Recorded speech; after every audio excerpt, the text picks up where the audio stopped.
Eels, the water ninjas hiding in the mud renowned for their agile slithering and incredible resilience.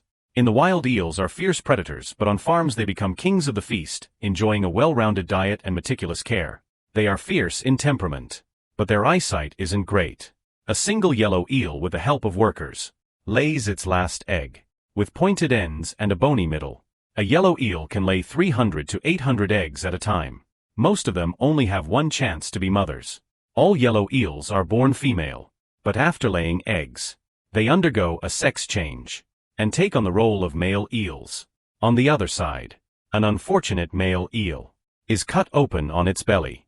The worker carefully extracts the precious pouch inside and squeezes the seeds into a test tube.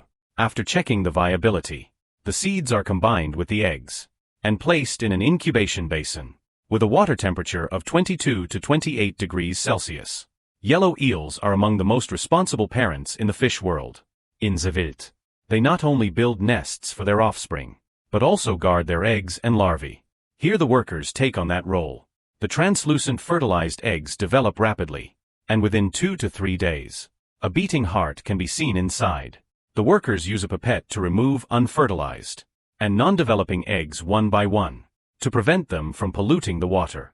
After 7 to 8 days in the incubation basin, the eel larvae eagerly break through the membrane, poking out their heads and tails. The successfully hatched yellow eel larvae spend their first few days consuming the yolk sac to nourish themselves. Once the yolk sac is gone, workers provide them with a high-protein meal of red worms. Yellow eels are a type of fish that can suffocate in water. Their limited swimming endurance aside, their gills are highly degenerated, and they primarily rely on the folds of skin on their heads to breathe air. Workers place water hyacinth in each incubation basin, allowing the eel larvae to cling to the plant roots and float to the water's surface to breathe. Under nutritious conditions, they can grow up to 5 centimeters long within a month. At this stage they need a larger living space, so workers transfer them to larger nurseries. Once the eel larvae grow to the thickness of a chopstick, they are sent to live in the farming ponds. Cage farming and pond farming are the main methods for raising yellow eels. Regardless of the method, the ponds must be prepared by cultivating water plants. Yellow eels have high demands for water quality. The decline of wild yellow eels is due not only to overfishing, but also to the effects of pesticides. Yellow eels like shade and avoid sunlight.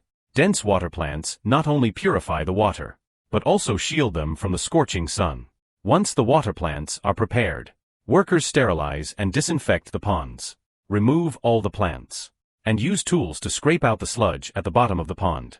After thoroughly cleaning the farming pond, they refill it with water and let it settle for 4 to 5 days.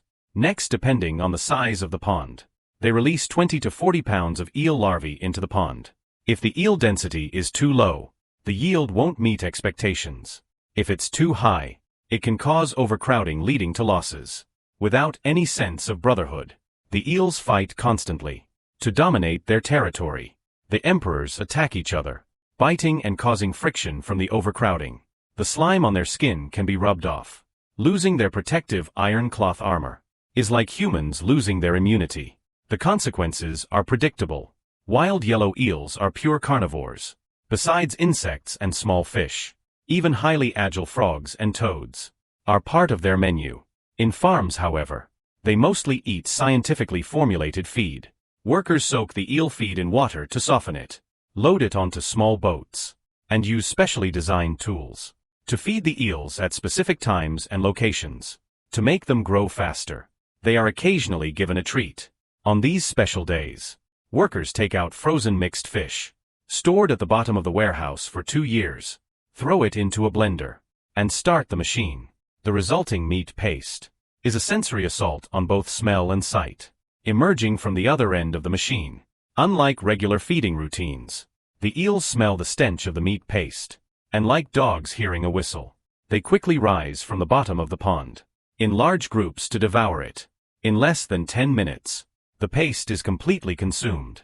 Although it looks like they're being pampered, eels are not to be underestimated. They have teeth, and a bite can range from painful to drawing blood. Grinding the meat into paste improves its utilization to prevent leftover feed and water plants from polluting the water. Workers regularly monitor the ammonia levels in the water. If it exceeds safe limits, they change the water in the net cages and ponds. Under good environmental conditions, and with ample food, yellow eels can grow from 50 grams to 200 to 250 grams. In just 6 months, yellow eels hibernate in winter, so their peak harvest season is from June to October each year. Workers clean out the water plants from the net cages, then shake off the mud from the nets. As debris in the nets decreases, the yellow eels finally emerge, writhing like little snakes. In search of cover, workers remove the net cages, drag them ashore with the eels inside, and empty them into troughs. On perforated work tables, the eels are sorted.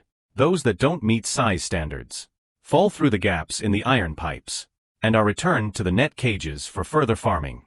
Eels that meet the standards are swept to the other end of the table, where they are collected in plastic boxes below. Once all eels are sorted, they are transported by specialized vehicles to seafood markets.